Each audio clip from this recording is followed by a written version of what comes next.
នេះខ្ញុំចង់ប្រាប់បងប្អូនដែលគាត់មានឪពុកម្ដាយចាស់អ៊ំមីមីងពូ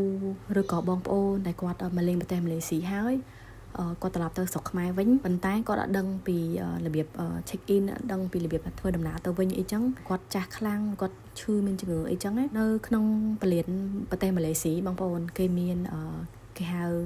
special care របៀបថាអ្នកថែទាំពិសេសបងប្អូនពួកគាត់នឹងជូនបងប្អូនទាំងអស់គ្នាពីកន្លែង check in រហូតដល់កន្លែងវាយ passport និងដល់កន្លែងរងចាំ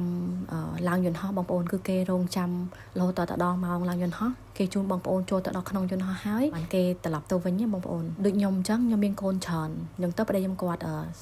ស្នើសុំគេអ្នកនៅកន្លែង check in ហ្នឹងបងប្អូនគឺគាត់ប្រាប់គេថាខ្ញុំត្រូវការ special care អ្នកថែទាំពិសេសដោយសារតែខ្ញុំកូនច្រើនអញ្ចឹងទៅគេនឹងថែទាំយើងគេនឹងជូនយើងទៅដល់កន្លែងឡើងយន្តហោះហ្មងគឺគេជូនដល់យើងចូលដល់ក្នុងយន្តហោះហ្មងបងប្អូនដោយការខ្ញុំមកម៉ាឡេស៊ីដំបងកាលហ្នឹងខ្ញុំមកម៉ាឡេស៊ីហើយខ្ញុំត្រូវទៅវិញឯងប្តីខ្ញុំគាត់មានការគាត់បានជួយខ្ញុំទៅវិញខ្ញុំត្រូវទៅវិញម្នាក់ឯងអញ្ចឹងទៅហើយខ្ញុំមានកូនទួយទៀតអញ្ចឹងទៅប្តីខ្ញុំគាត់សុំគេអ្នកកន្លែង check in ហ្នឹងខ្ញុំត្រូវការអ្នកជូន special care ដើម្បីជួយខ្ញុំទៅឡើងយន្តហោះអញ្ចឹងគឺគេជូនយើងបាយ passport ជូនយើងនិយាយទៅជូនអង្គុយចាំយើងតដល់ម៉ោងឡើងយន្តហោះបានគេត្រឡប់ទៅវិញកក់ក្ដៅមែនតើណាបងប្អូន